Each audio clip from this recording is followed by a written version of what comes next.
Welcome back, deep divers. Ready to unearth some more wisdom? Always. Today, we're going way back, cracking open the book of Deuteronomy. Oh, Deuteronomy. Lots to unpack We're there. focusing on chapter 24, and get this, it's all about ancient law. Ancient laws. You think they'll have anything to do with us today? Well, that's what we're here to find out. What kind of stuff are we talking about here? Well, Deuteronomy 24, it's like a guide, kind of a blueprint for a just society, fair society. Okay, so justice and fairness, got it. Anything specific jump out at you?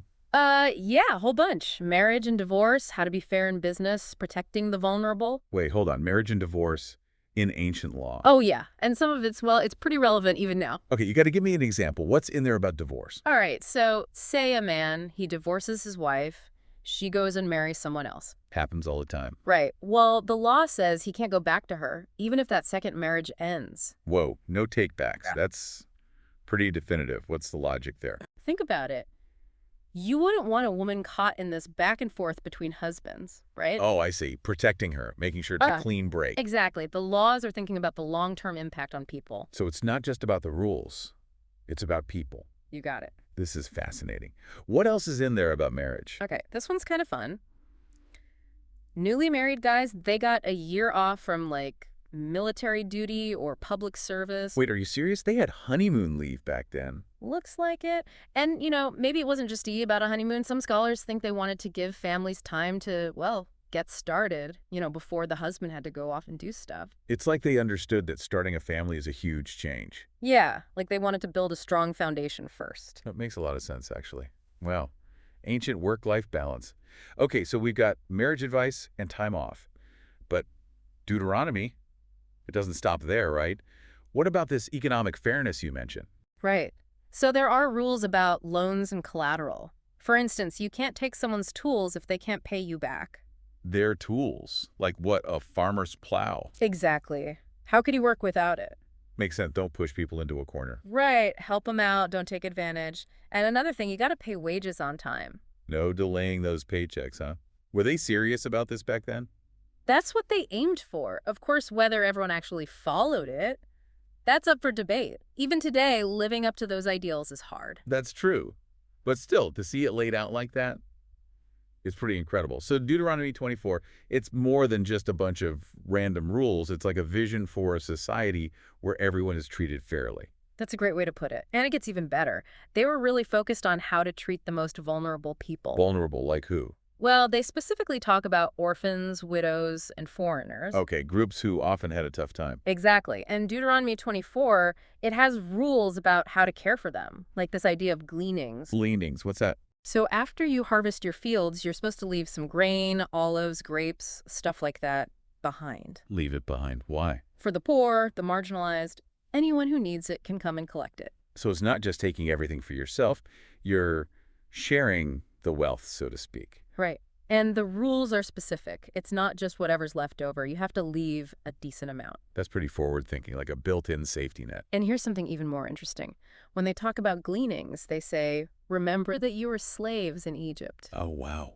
Connecting their own hardship to how they should treat others? Yeah. That's pretty powerful. It really is. And it's something we can all learn from today. This is blowing my mind. Yeah. What else is hidden in these laws? It's not just about giving handouts. It's about dignity. Dignity. When we're talking gleanings and leftovers. Yeah. Imagine needing help. It can be embarrassing, right?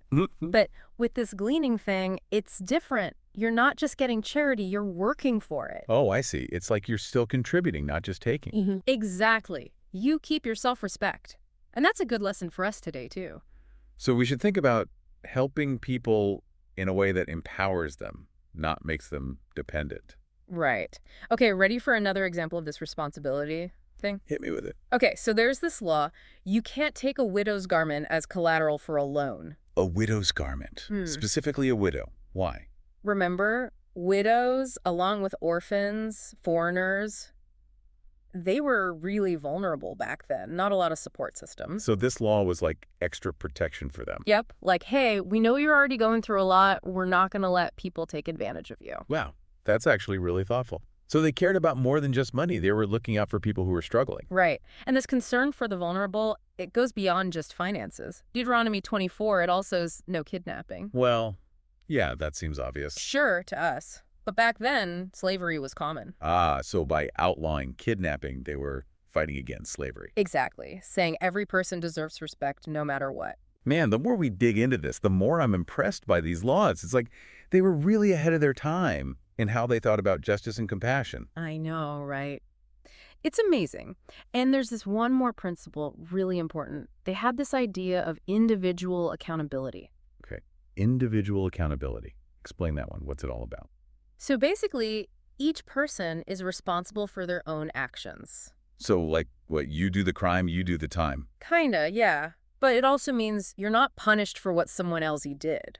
Like, it says kids shouldn't be punished for their parents' mistakes. Oh, wow. Yeah. That's actually pretty huge. Was that normal back then? Not really. Lots of cultures, punishment was passed down through families. But Deuteronomy, it's pushing back on that. Saying, hey, you're only responsible for you. Exactly. And that idea, it still matters to us today. We want people to be accountable, but also there's going to be some mercy. Room for second chances, for growth. Right. It's complicated, but important. So fascinating how these ancient laws brought up questions we're still trying to figure out. Fair business practices, taking care of the vulnerable, personal responsibility. It's like a whole course in ethical living. I like that. And honestly, we're just scratching the surface of Deuteronomy 24. So much more to explore. Lead the way. I'm ready for more. You know, as we've been going through all this idea of remembering keeps coming up. Remembering, what do you mean? Well, like with those gleaning laws, it's not just here are the rules. It's all tied to remembering their history. Remember you were slaves in Egypt, the text says. Ah, grounding it in their own experience. So Yeah. it's not just a law, it's a reminder of where they came from. Right. Don't forget what it was like to be in Makes need. it more powerful, more meaningful. And that remembering, it's not just about the past, you know? It's about looking around, seeing who's struggling, NOW. It's like building empathy into how their society works. Exactly. It's a reminder to care for each other, to make a world where everyone can thrive. So we've covered a lot in this deep dive. Marriage, divorce, fairness in business, helping the vulnerable. Amazing how much is packed into one chapter. What's the biggest thing you hope listeners take away from all this? That's a good one. I think the key is this. Justice and mercy, it's not some finish line you cross. It's a journey. We're always striving for it, both personally and as a whole society. It's like these ancient laws give us a starting point, a map to follow. Yeah, they challenge us to think about our own values, how we treat each other, how we build our world. Are we living up to those ideals of justice and mercy? And that's a question for everyone, not just experts. Exactly. Deuteronomy 24 shows us it takes all of us working together to make a just and compassionate society. We got to be aware of our actions, speak up for those who need help. A powerful message, even thousands of years later. It really is. So as we wrap up, any final thoughts for our listeners? Keep that idea of remembering close. Remember, we're all human. We all go through tough times. And that journey toward justice, toward mercy, it never really ends. Well said. We might not have fields to glean from today, but we can still find ways to be kind, to fight for fairness, to support each other. Couldn't agree more. And there you have it, folks, another deep dive complete. Yeah. We traveled back to ancient Israel, explored Deuteronomy 24, and found wisdom that still speaks to us today. Thanks for joining us. Keep those brains buzzing. Until next time, deep divers.